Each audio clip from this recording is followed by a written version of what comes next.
All right.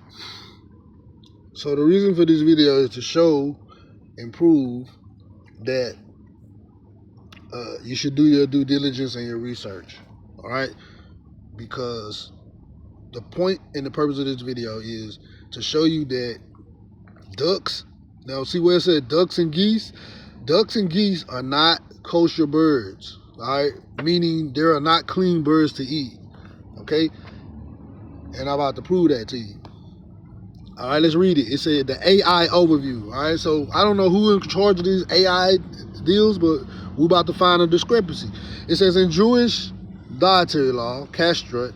All right, so we already know if you have intelligence, you already know that there's no such thing as Jewish. All right, it's only Jew or Yahudi. All right, ish is a prefix as all right, my apologies. I meant suffix. The suffix ish is used to indicate a roughly or approximate or an approximation of a quality often added. It's added to adjectives and nouns to imply somewhat or approximately. You see that? So how can you be Jewish? So that's a red flag, and they're giving themselves away by saying they are Jewish, right? They're saying they're somewhat of a Jew or approximately. So, right, red flag. Okay, not to digress. All right, back to the AI overview. It says in Jewish dietary law, castrate, traditionally kosher birds include chickens, turkeys, ducks, geese, and some species of pigeons and doves, while birds of prey and other specific birds are considered non-kosher. Okay, so now let's point out the discrepancy of ducks and geese. Okay, ducks and geese are in the same family as swan. Okay, now let's go get that. All right, look, check it. So the same AI overview that says a duck and a geese is a clean animal says yes, ducks and geese and swans. All right, now remember that word swan, because that's going to be a key word later. Yes, ducks and geese and swans all belong to the same biological family known as Anatidae. Hope I'm saying that right. If I'm not, excuse me. A group of waterfowl within the Anariformes family. All right, now hold that thought. Now remember swan. All right. All right, here we are in Leviticus 11. All right, we're going to read the highlighted parts, all right, because this is very important and very key, right? It says, and these are which ye shall eat, ye shall have an abomination among the fowls. Abomination means hate. So these are the things that you should hate, all right, when it comes to food. Not hate as I hate these birds.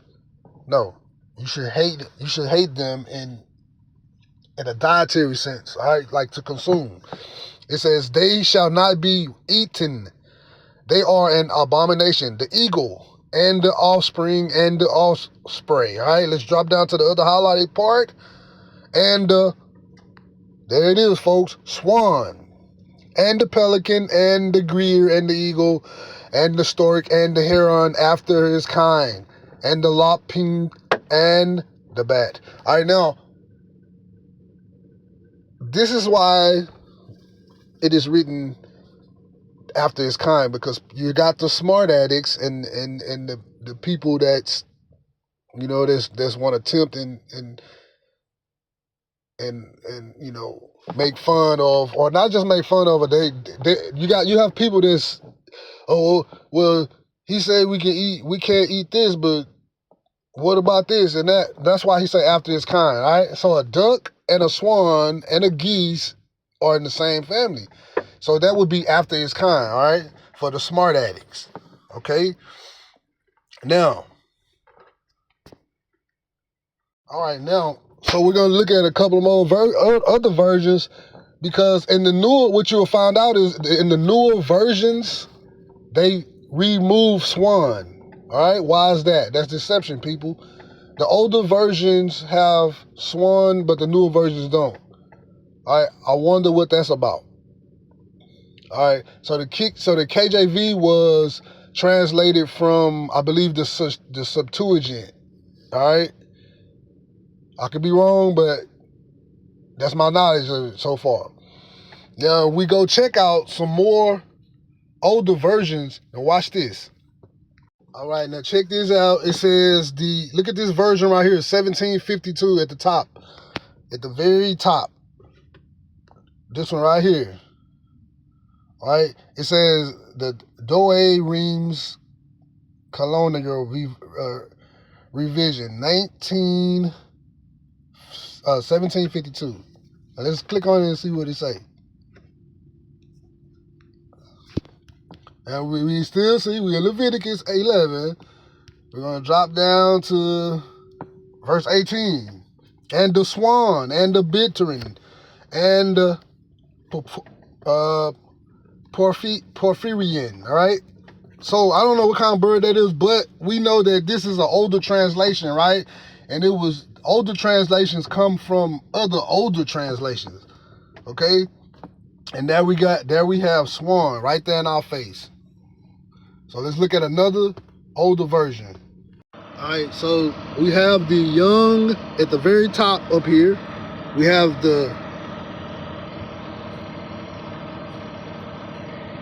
the very top right here.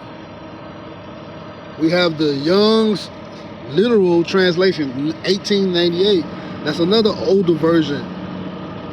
All right, and matter of fact, this is a little after the KJV version, right? It's almost 200 and some years. Let's see what this say. All right, just click on it. Leviticus, make sure you read Leviticus.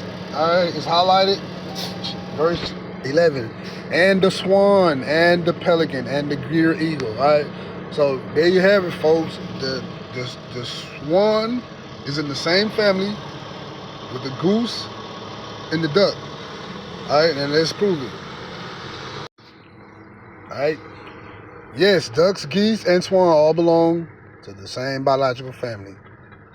All right, so there it is. The same AI overview that says this is why you have to do your due diligence and your own research and your own digging, right? And not follow the Revelation 2 and 8, 2 and 9 people, because for one, they're Gentiles and Khazars, and the oracles of the Most High was not given to them. So there's a little bit of discrepancy and folly in there, all right? These people say we can eat ducks. That's the blind leading the blind, right? So there you have it. I just showed you physical proof.